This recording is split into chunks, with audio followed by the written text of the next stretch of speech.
Hello guys, in this video we are going to talk about employee responsibilities towards positive work environment.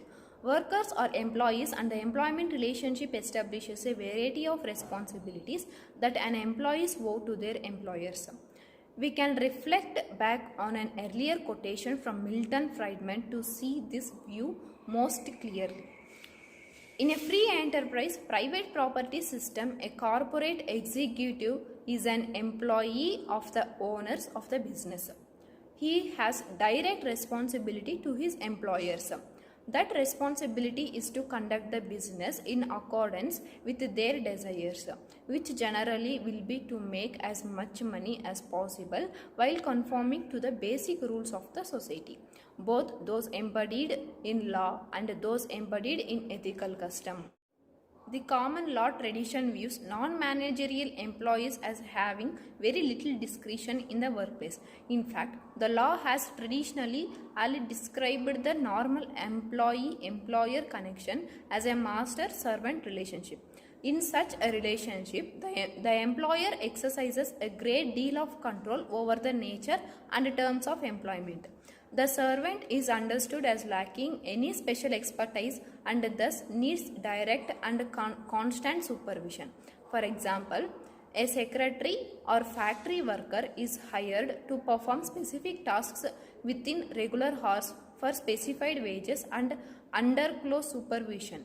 The servant's responsibility is to obey the employer's direction, and the employer's responsibility is to pay the agreed upon wages.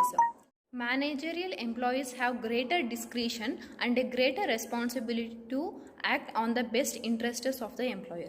Managers are understood to have special expertise that owners must rely on, and this expertise justifies greater responsibility.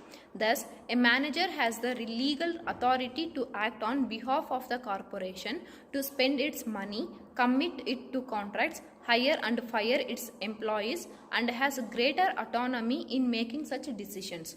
In general, managers are understood to have a strong fiduciary duty to act in the best financial interests of the owners.